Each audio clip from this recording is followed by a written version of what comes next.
Here we go again. I just can't get this Odyssey. This is hopefully the last video, and the Odyssey isn't even here yet. But let's look at this component kit first. So this is going to take our Odyssey. It's going to get rid of, this comes from Retro Fixes. In this case, nothing's really messed up, but this is going to take our Odyssey 2 and get rid of the RF modulator that, remember, they have inside the case with the LUT 3 and 4 on it, and it's going to convert it. So I went ahead and just got the conversion kit with the component, composite, the RCA jacks. I got the RCA jacks gold. Is it real gold? Maybe. I hope so. If it's real gold, it means it will never oxidize. So could get silver as well. You're going for the looks. Looks like it comes with a little piece of 3M adhesive, some cabling. We have a bunch. It's not multicolored, but I don't think it'll matter. There's a strip on one, and then this must be the conversion piece. This must be for audio, I'm gonna guess. Man, this, so nothing comes with instructions anymore. Website, link to the instructions. It's pretty typical. Working with the Odyssey, I'm so happy that it's almost over. People will be like, well, why? Because it's the pain in the butt. Because it's a system that has, let me take this game out. It's a system that I haven't touched. It's a system that, as you guys know, the controllers, the video, I mean, well, technically not the video, but the controllers are connected to the Odyssey. They're hard pieced in, and it's a piece, you know, just a pain in the butt. So I'm just so happy this is going to be the end of this, hopefully, if it works. So now this is a Model 1 Odyssey 2. How do we know that? Because there is no giant RF shield over this, and the controller is hardwired rather than 2 controller ports on the back. Yay.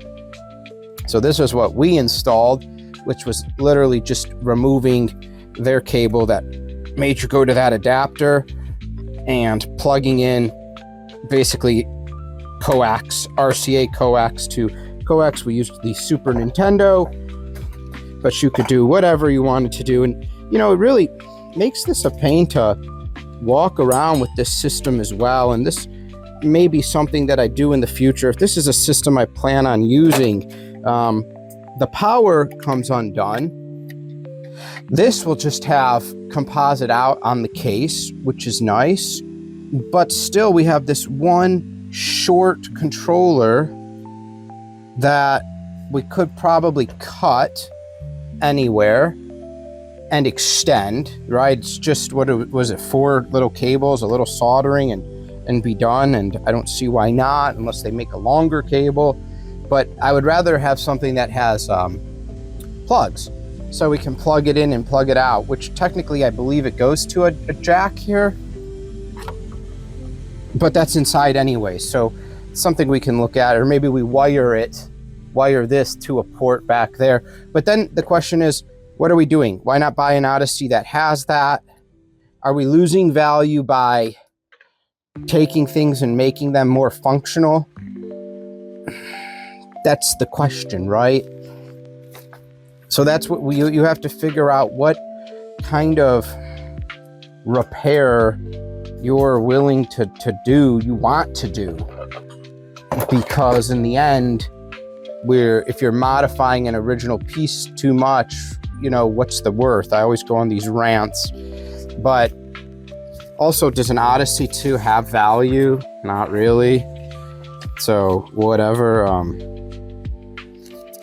But yeah, since we don't have a shield, we don't have controllers and stuff to unplug, obviously don't have this plugged in. Now, we do need to remove everything. So I've printed the instructions. I have not actually looked over them before, but I thought, hey, let's go through them together and see what we can do before we remove the RF shield, which we don't have. It says unplug the power the cable to the RF box. The old cables can be fragile. That is true. Note, the large RF box is shown in the lower left corner can be removed and discarded. That's that, which we will be doing. But I don't know if I'll discard it because I wonder how good of an RF modulator it is. Also, be careful with the old vintage ribbon cables. As shown below, on most models, it's easy to unplug. If you decide to leave it plugged in, be very careful while desoldering the RF shielding. Ah, that's right, because the giant RF shield is actually soldered in places.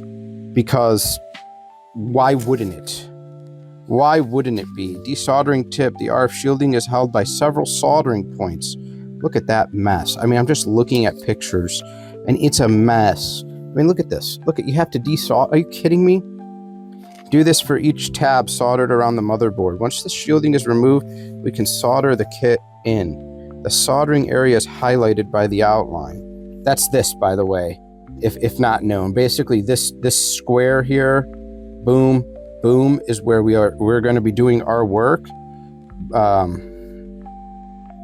But we do have to get rid of the connections of the RF modulator, but we don't have a RF shield to desolder, so I guess we just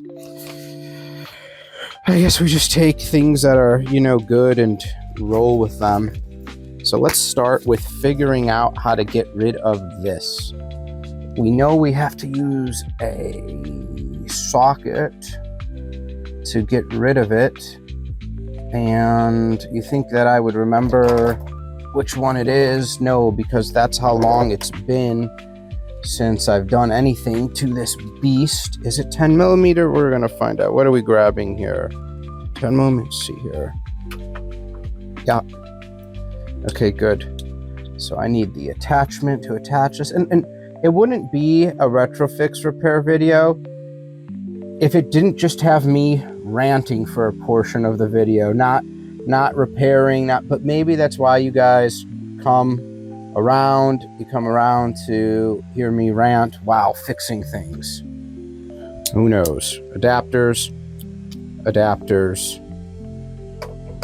So for sure, we got to get rid of this. This whole box unit's coming out.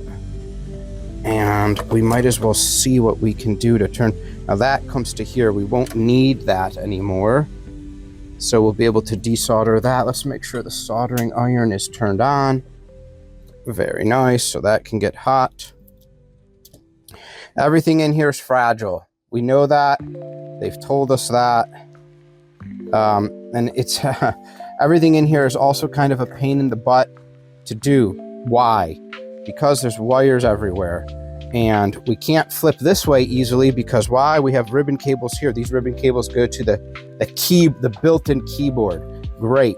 So if we, though, just unplug this guy, which goes to the RF modulator, and we desolder this guy, I believe we'll be able to flip this board mostly like this, which we don't even really care about doing that, but what we do care about is getting it out of the way. Now this is for sure unleaded solder, and so it's going to be hard as a rock. So we're going to have to apply some heat, and sometimes we apply the soldering iron and hot air, but we'll see what happens.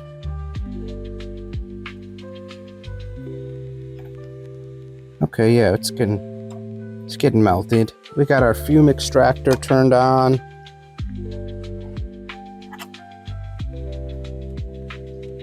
We just want to get this off because it's not needed. Wow, look at this thing. This solder is just not complying. Now, we don't want to push down too hard. We don't want to bend anything or pop a cap on the other side. Let's move my light. But this guy is just not being affected by the soldering iron. Goodness gracious. See if we can get in here.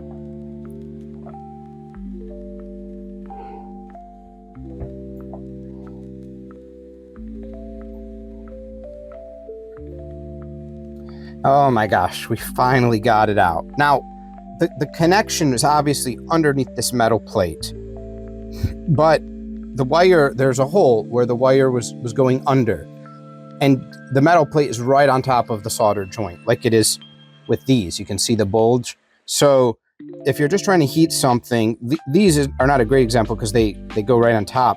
But if you would see the wire underneath and this is kind of lifted, the thought was just push down on that metal plate.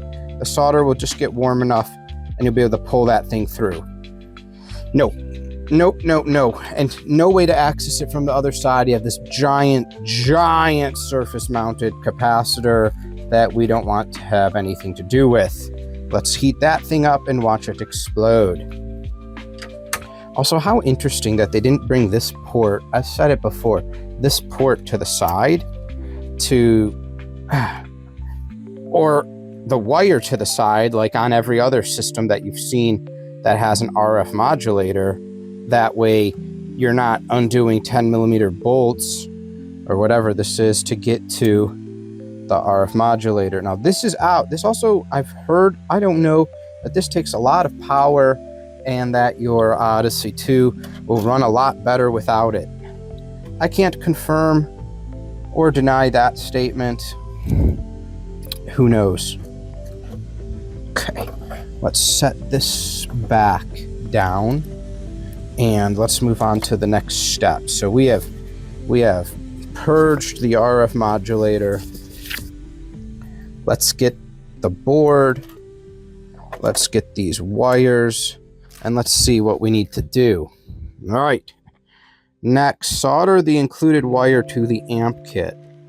The ribbon wire can be easily separated if snipped between each wire. Insert the wire into the top of the kit and solder from the bottom. All right, that seems pretty easy. Let's get rid of this for right now. Let's focus on this. All right, so I'm going ahead and getting ready. So this is the amp board. This is for sound. People are going to be like, where's the video board? The video is going to come right from the Odyssey's board. And in fact, for a lot of these systems that have RGB mods or only had RF at that point, it's actually not RF inside.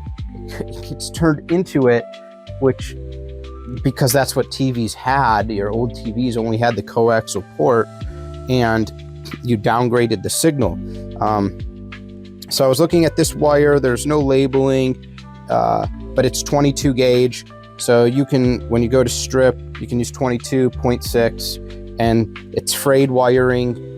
It won't strip any of the wiring inside. You'll be really good to go. And this wants it specifically fed through the top up the bottom. So just like this. So we're gonna just feed, we're gonna twist these, that way we can feed them through. We've got small holes here, everybody. And it wants to go like this. This, yes. Small holes. This one's not twisted very well. All right, we got one through right there, and I'm just gonna put one through and solder it, and put one through and solder it, and just go through, and you guys don't need to watch the whole thing of that. You've seen simple wire soldering before, but just, yeah, we're just gonna solder these pieces on, and we'll move on to the next step. Just make sure it flows through really nice. Look at that good joint. Better than factory. Okay. We've soldered all these in. Nothing's touching. We can move on to the next steps. I feel like we're really blossoming right now. Your results should look like the photo below. Yeah, that's great. Next. Maybe we're halfway there. Next, solder the input. Oh, okay. We're done with this. We're directly going to work on the board itself. Now we're talking. Now here's the interesting thing. Some people probably will pull this board out. It's all ribbon cabled up to wazoo. We're going to try not to. It's interesting. Let's see how we do and what we have to do. Remember, we're working in this square, this corner, And let's talk about a few things going on here, and we'll use the grinding tip pen so we can see. One is we know that we'll need power, okay? So on this board, we have a lot of things going on, and we want to make sure we get them correctly. This big thing right here, this is ground. Then we have this piece, and then we have this end one right here. This is 5 volts. This is mere power. Then we're going to have audio and video on this board as well, and we need to know where they are. Audio in is this guy right here. Very simple. And then the next important one is the video in. It's this guy right here. So we need to keep in mind, this is important, this is important, this is important, and this big sucker right here is important. All right. Yay. Now, next, solder the inputs in wires from the kit to the location shown. Kit ID pin out. Okay. Where did we throw that nice kit that we worked on all that hard time? It's over here. Kit ID pin out. 5 volt equal 5 volt power. VI equal video in. AI equals audio in. And G equals ground. Well, that is pretty obvious. But okay. What can I say about that? And so that's all going to come from the input side. So I believe the kit is going to be sitting basically something like this, and probably with that little sticky pad on the bottom. And so then these wires are going to go this way. We don't want to have all this excess, so let's make sure. We're going to definitely need to run. Oh yeah, it says right on it. Okay, so right on the kit, which I've never looked at, it says the inside, and it says 5 volt, VI, G, and AI. So we're just gonna, let's do a measurement. So this will sit someplace flat, like probably here. We need to run up to that. Boom, that will hit that. We need to hit, boom, up here, 5 volt, which is there. And then this needs to cut all the way back down here. And then this one needs to cut back to here. So like right here, we'll cut this guy. All right. We just don't want to have excess cabling. And we're going to separate our cables at the end. We can leave them close together for most of the run. And if anything is individually too big, we can cut just those cables. So right now I'm just peeling back a little bit. All right, let's do this. Let's see what we got here. 5 volt, which is, what is the top one on the list? It doesn't matter. We'll start with this. The first one is 5 volt, which is this guy. Okay, I'm going to strip all these and then we'll come back. So let's get going here. So we're going to focus on the 5 volt first, which is the very top wire. It says 5 volt. How nice of it. That's this one. And this is 5 volts right here. So we're going to go ahead and heat it up. And then we'll apply some solder, and then we'll bring the wire in. And it looks like this 5 volts is actually bridged to the one next to it. Pretty common. So let's add some leaded solder. That way we can come shove this wire in there and get a good connection.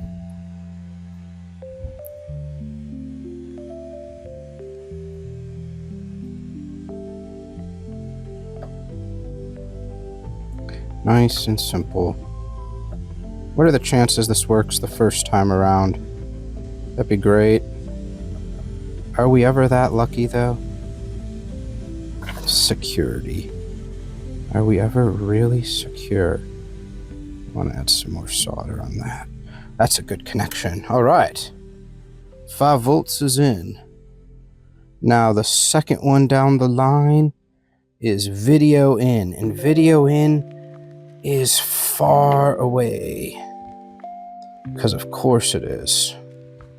So we'll strip him. Video in is the furthest one. He's all the way back here. Guess we could have done shorter wires, but I wanted to use what came with the kit because it came with the kit. And if this is someone who you guys don't have a ton of supplies and you don't have all your own stuff, then this is what you're doing. So here's video in. It's this guy right over here. Let's do it. First, let's prep him with some extra solder. We're just gonna hit it with some leaded solder. Make the joint a little bit larger, make it easier to tack into.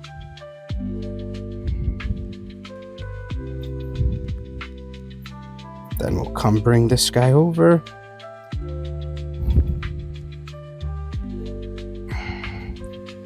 Just like this. Heat it up and watch it melt on in. Very nice. Okay. Number 3 is the ground. And we know that the ground is this big fat dude up here. This is ground, or technically I'm going to guess this whole plane is ground, but specifically the kit says attached to this guy. Of course it does. We'll mix in some solder with it.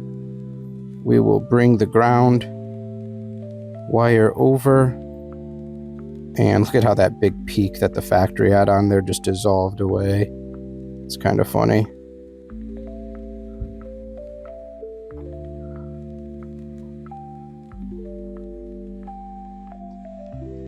And we want to make sure ground has a good connection. So we're going to once again just add some fresh solder to this.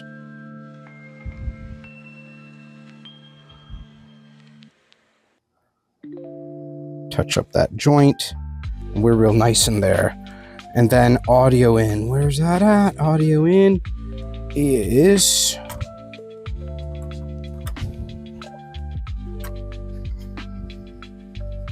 this guy right here.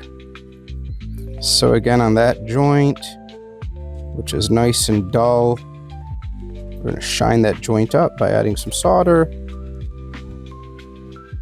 Then we're going to bring our audio in wire. And no, guys, we're not done. Although technically this is adding it to the board. We then need to come out from this board into our connections. I'm surprised they didn't have us do all that stuff first. But let's follow the actual directions the way they are written.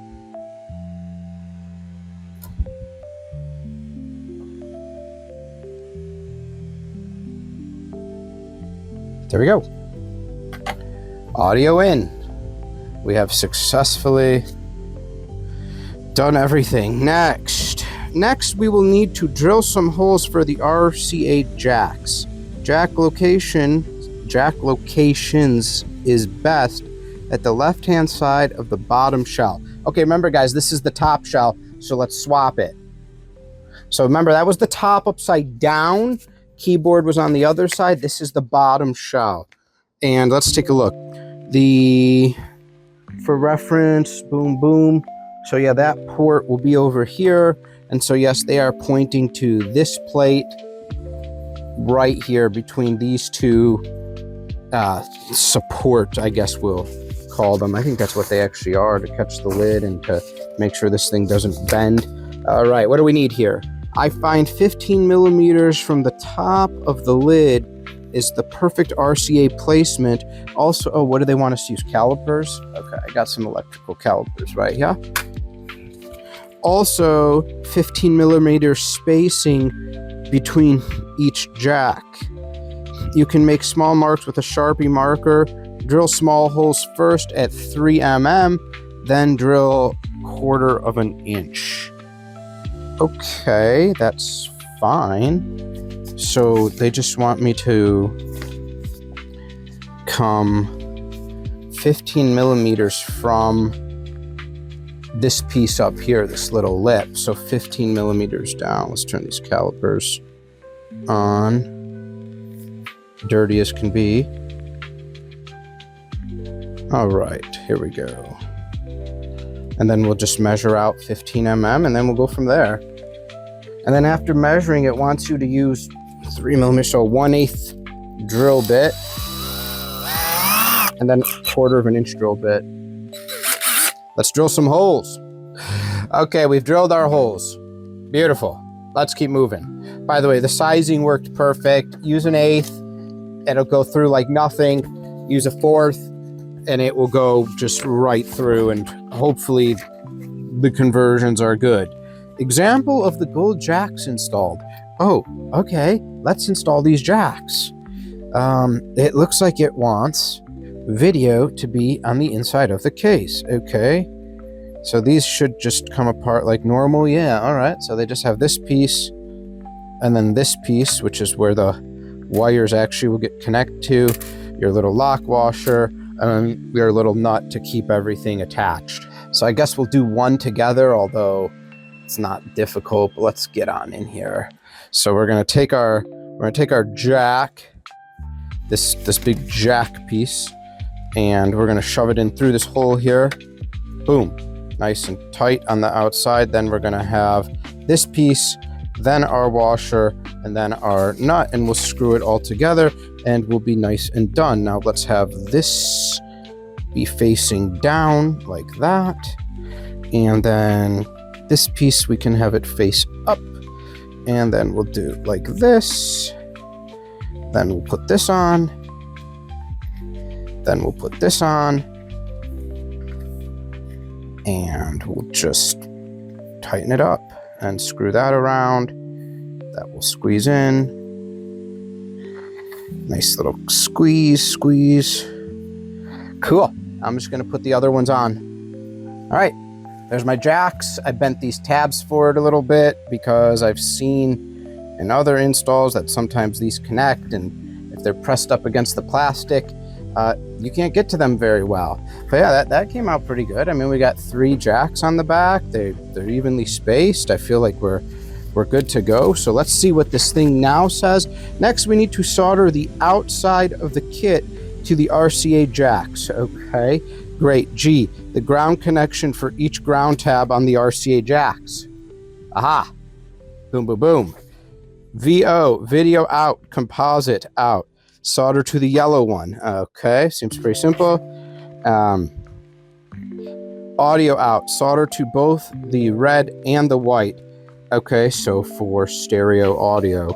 So basically we'll connect these 3, boom, boom, boom. Maybe we'll just fish the whole wire through. We'll probably fish the whole wire through here, and then we'll connect the one there. I'll just get everything ready. So we're gonna use some of our own wire for this, because now that we're doing this bottom case is going to be connected to the top case. And in the future, we're definitely going to want enough space to, if we have to, take this off and flip it. So we'll definitely solder to this board first, but I want long enough wire to get over. And we have plastic coated wire, so that's not a big deal. And it can be black, who the heck cares? So I'm just going to pull some, and it'll be plastic coated, so it can go wherever. But I want to make sure comfortably, if I ever need to open this thing, I can open it. I decided to run the ground first, only because I thought it would be a good measurement. So I went ahead and stripped one wire and ran it zigzagged throughout all those holes. And we're gonna do what we do best, everyone. We're gonna just solder this down. At one point, you guys are gonna get bored of all the soldering, but until that point, do not forget. You know what I haven't been showing? We've been dabbing some flux on here. This is really easy. Whenever you solder, flux just helps solder flow go to where it needs to go. And so yeah, we're just gonna make sure we got a good connection. Now, we had a good physical connection because of what we did, but at this point too, we're just gonna make sure that the soldered connection is really nice. on everything. And then you see there's that little bit of wire hanging out the right side there. That we're just gonna snip that right off, and we'll go from there. It doesn't matter, it's not hurting anything being there, but I just had, you know, some 22 gauge wire lying around, plastic coated in a variety of different colors. See how we can snip this the easiest without snipping our finger off. And right in there. And there we go. So that's what it looks like to connect the ground. Now I just have a ton of wiring left. I'm gonna lay this next to it and just do a couple, how do I feel opening and closing off camera, just to get a feel. After we did the measuring of the wires, the composite is just a tad longer because it has to run the furthest. But then I figured, let's just solder in everything on this side. We're already doing it. So I bridged the two, and once again, they go in and they do a nice wrap around even without solder. We've put a drop of flux on them like usual, and we're gonna come in with the iron and just solder them up.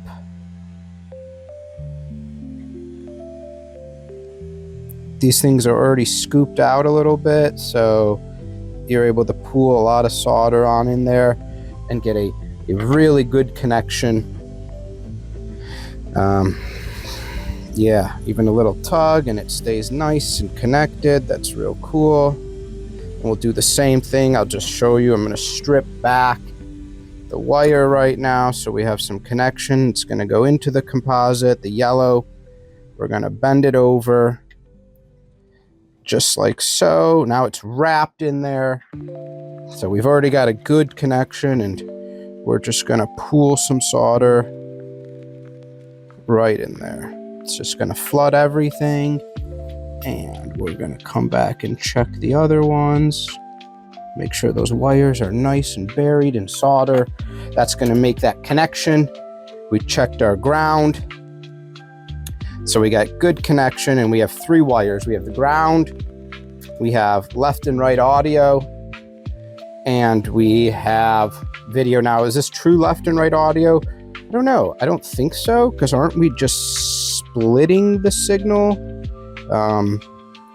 It's not a dedicated channel running to each one from, you know, a mixer or whatnot, but at least we'll have sound coming out of both sets of speakers.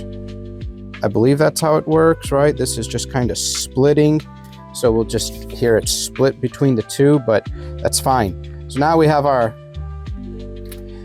cut ends, and all we got to do with these is put them on that little board, which again is why we made sure that we had them cut large enough. Look at this this is the world's shortest controller. I got to figure something out about that, but I don't even know if I'll ever play the Odyssey, like, other than just a few times. But this like controller that is like a foot in length, I mean, who thought that was a good idea? So how are we going to get this in frame for you guys? What a mess. Composite, audio, and then ground. Audio is at the bottom. Let's do that first. Here's our split audio. So we're going to do the exact same thing we did. We're going to come through the top of the board, and we're going to go audio. You guys have seen me solder a bunch of times, so it's not like we're missing anything here. They're labeled, so again, you really don't need the instructions. AO, audio out, VO, video out, and then G in the middle right there, ground. We're going to flip it. We're going to put them through. We're going to hook it so it doesn't move, and then I'm just going to solder that, and then I'll come back. And guys, you know, you want to make sure you put these in the right spot because, well, if you're watching this channel, you're probably already some kind of repair enthusiast, but, you know, if you put these in the wrong spot and you turn it on, you know what happens. I mean, you know, you'll explode. Nice, wired in, nothing touching, really cool. All the wires go everywhere. And what's really important is these wires are long enough to stack the devices, but the top and bottom lid, but also go next to. And that's really important if we ever have to go in there. I don't want to do it as short as they did it. They did it where you're short, where you would be able to like just lean it next to it, but look how it has to touch, and that's it. We have length so we can space it out. We can stack them like this, and that's really what we want. After the RCA jacks are soldered, we're almost done. Oh, a smiley face, how nice. Now we can plug in all the controller ports, ribbon cables, and the power switch. Note, if you decided to keep the RF box inside the console, do not plug it into the motherboard. Remember, it had its own cable coming out. We're not keeping it inside the console. It's gone. It's actually right here, to be honest. It's not gone, but it's gone from this installation. The color and the brightness adjustment. Yeah, this is what I figured, because I think there's that potentiometer on this side. If you do not like the final video output, you can make adjustments via the dial shown below. I would suggest making these adjustments before you assemble the device, though. Be careful while powering on and operating an opened console. And then that's what we're looking like at the end. Okay, so we need to sticker that guy down now. Where's our little 3M? Our little 3M adhesive. This way. This way. Good little stick. And we're gonna peel it. Now we wanna make sure that the output is on the right side, which it is. And we want to make sure that the cables are all going nicely. They are. And we're going to stick this guy down. I don't think it really matters. I mean, on the picture, they have it right here.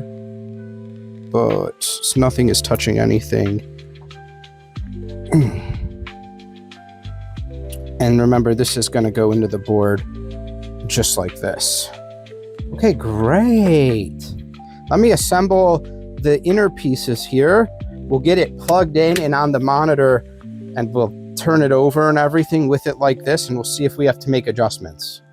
Now, what if you don't know how to put this back together? This is the cartridge slot. Goes in the opening. And on the inside here, since we're no longer using the RF adapter, which would have screwed in right there, the RF modulator, we have 2 screws, bolts, hex threaded screws that screw in right on the sides of the cartridge slot, almost like they knew you'd be pushing that cartridge in and out, and this is where it needs to be. So we're going to go ahead and actually screw those in real quick. That way this board doesn't go all over the place. I've rechecked everything. Nothing is bridged. Counter thread these. Now that's all that's going to be holding this board in, so we're good to go. Now I'll get it wired in. We've got that same game we tested before. Alien Invaders Plus! Exclamation mark. Please press 1. Doesn't say please, but I thought I'd just add it because how rude. Now getting the Odyssey working upside down is always a pain. Remember, you can use a Super Nintendo power, but that cartridge goes on underneath and it sticks out just so much. It has that big handle. All right, we're about to turn this on, which means we're going to have electricity running. Remember, this is the 5-volt rail, and let's see if it turns on. Yes, right away, it says select game. Right away. We'll make sure I turn you guys towards the monitor. I'm going to test it for a second here before we do, to see if we need to make any coloring changes, because I'll show you that. Maybe we should test another game. Press 1. I just want to skip the parts where I have to keep turning this up and down. Oh, okay. There it is. Wow. Wow, it looks nice. Come here. Look at this. There it is. Look at that baby. Look at that baby. Now, and I'm using the controller with one hand. Uh-oh. I forgot what happens. Oh yeah, all right. You can go into this and press, and you'll become the ship again. It's too hard to do. This joystick sucks. These are like, and you can shoot the shots.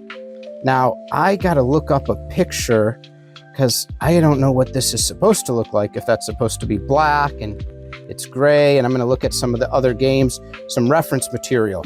Because when I put this together, I'm not undoing this. Okay, yes, it is supposed to be a blue colored background from everything I found online, Alien Invaders Plus. So when turning this thing left, we did get it to go purple.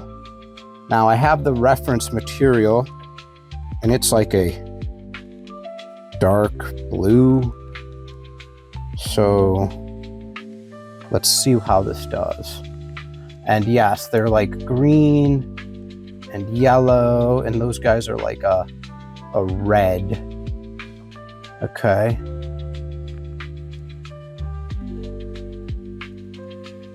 So like right about there, looks pretty decent.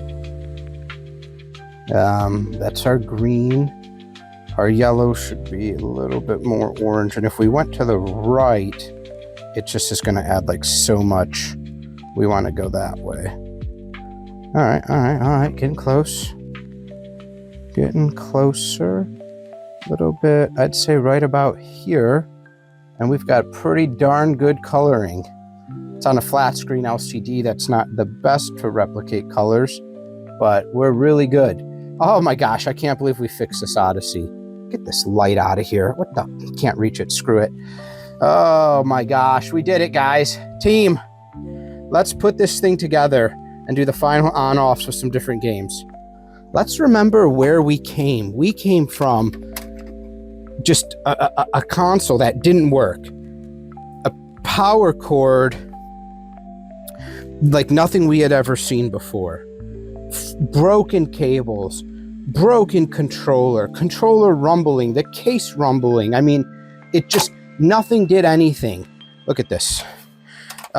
So with this, I have a stack of games. I just grabbed 3. I mean, some of these maybe I can clean up. I don't know a lot about the Odyssey 2. This was way before my time. There's this, like, what is this controller? For Odyssey Computer System controller. What is this game? iMagic, it's a different game.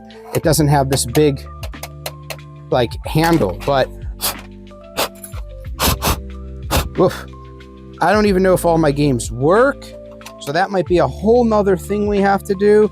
This one, of course, doesn't say press 1 or 2. And that's interesting because if you look at all these, press 3, 2, or 0, and then press 1. 3, 2, or 0, or 1. And that's just press 0. So I don't know, let's throw some of these in. Let's throw the actual Odyssey games. You know, and what's Odyssey? Is that for the Odyssey 1? And would the Odyssey 1 just be called the Odyssey? Great question. Go to turn it on. It doesn't turn on. Why? Because when I was putting it together, I flipped it over. That way, I could screw it back together. And when I did that, I unplugged the power cord. Okay. This is the one that's press 3, 2, or 0, or 1. Okay, you turn it on and it says select game. So maybe, can we get out of the way here? Maybe that's for the game. So let's try pressing 1. All right, oh, there's the chopper. All right, and it looks like the reference material. Okay, and the chopper is moving. Oh my gosh, and when you hold that down, it lowers that. Okay, cool. Now can we reset? What about 3? It's a completely different game. Reset 2. Reset 0. Wow. Oh, because it's not out of this world helicopter rescue. It's out of this world for this or helicopter rescue. Got it. All right. So that's great. This one we had to clean. It was very dirty. Monkey shines. All right, let's try to capture this all at the same time. I'm going to quickly press power, quickly shoot to the monitor. Boom, select game. This one says 0. So on the little built-in keyboard, we'll go ahead and we'll press 0 and we'll see if it does anything. Doesn't this one say? It does nothing. Okay, now this was the dirty game. Does reset do anything? Doesn't. This one we may have to clean quite a bit. And so this will be a pain. It's going to be going through and testing. There we go. We just reseated it. It's going to be going through and testing and doing all of that. Excellent. Now let's just test Demon Attack. Okay. Shove that guy in there. Turn that on. Select game. Now this doesn't tell me what to press. I'm going to try 0. Okay. Guys, we did it. Together, we did it. Take care, everybody. I can't believe it. Here we go again.